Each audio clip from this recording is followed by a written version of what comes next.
Hey there, rulers. One of my very favorite mechanics of all time is stealth, and we do have ninjas coming up, but we did want to take a look at the old school stealth and how it can be brought up to today's standards with K1. Let's go ahead and jump right in. This session brought to you by Odyssey Games for pre-orders and sealed product, CCG Prime for tons of singles and supplies, Cardo Doko for international rulers looking for product, and FowlLibrary.com for articles and wonderful deck lists, As well as our guest lecturer members, Vite Ramen, King Pearl Shine, and Mognite. Class is in session.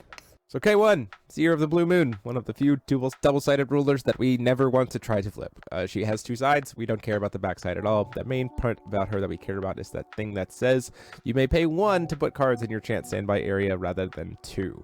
And the reason why this is because we're playing a lot of standby spells and resonator spells. Now this deck, I really loved playing this deck in Wanderer pre-order cluster, and then it kind of fell off because a lot of order stuff becomes J-rulers, and a lot of the standby stuff was primarily to do with resonators. As we, however, shifted to contract cluster with hero cluster, we do have a lot more resonator-oriented strategies again, which means then again, suddenly you have the accessibility of all of the stealth stuff and standby stuff being much more viable because it can target resonators. It is an absolute blast to play. A few things to keep in mind is that stealth can be put face down for 1, and then you can flip it the same turn you set it, whereas standby spells, they have to wait for at least a turn. They have sickness, like a trap card, essentially. So let's go through the list. So we're playing 4 copies of Fallen Angel of Black Tears. It's a nice little spot removal, as well as we are going to be able to potentially cheat it in with Nighttime Raiders. Sealed One-Eyed Dragon, because it's just an amazing spell, or Resonator to be able to serve as removal, and also doesn't make us feel so bad for putting cards face down and still being able to respond. Executioner, because 1, 2, and 3 drops are everywhere for Resonators, and Executioner just says, nah, you're dead, which is really helpful. Attendant of Asmodeus to deal with additions really easily, because there's a lot of those going around, especially something like Wall. A big trick of this deck is to just play like a turn 1 Magi Trooper and set a card face down, being Nighttime Raiders, and then next turn you're just like, go to swing in, your opponent's like, oh, I have Wall, I'm not going to take any damage. You're like, cool, trigger Attendant of Asmodeus in response to no blocks, get rid of the Wall, you take 100 damage, trigger Nighttime Raiders, and then boom, suddenly here's a Garion.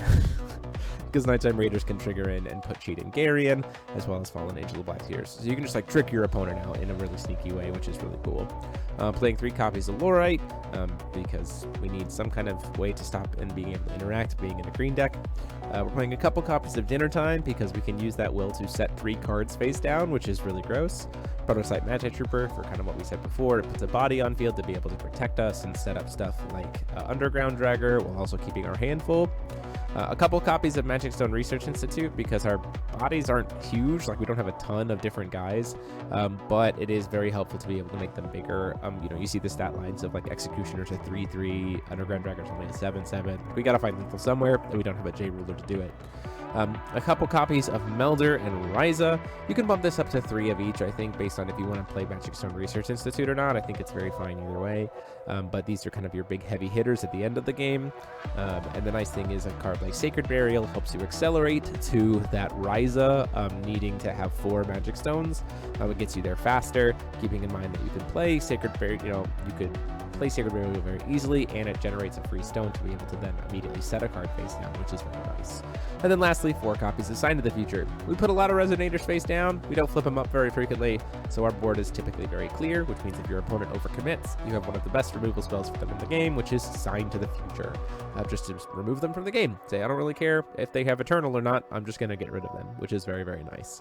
So stone base wise, we're playing 4 Black Silence, 3 Dark Depths, and 3 Deepwood. We need the Dark Stones because they have to be Darkness Magic Stones specifically for Ryza and Melder and Executioner. These are important, but the Deepwoods are also very nice. The Deepwoods were certainly utilized more when we were playing things like Prison in the Lunar Lake. I could easily see you swapping this to being like a 4th Dark Depths and a couple other green-black stones if you needed them to be, because the deck has gotten significantly less blue or reliant on blue as it's shifted. But that is the list. If you guys have some interesting ideas for some old rulers, we'd love to hear about them, so go ahead and check the link or click down below for the description to let us know. And until next time, this is DMO73 saying, class dismissed.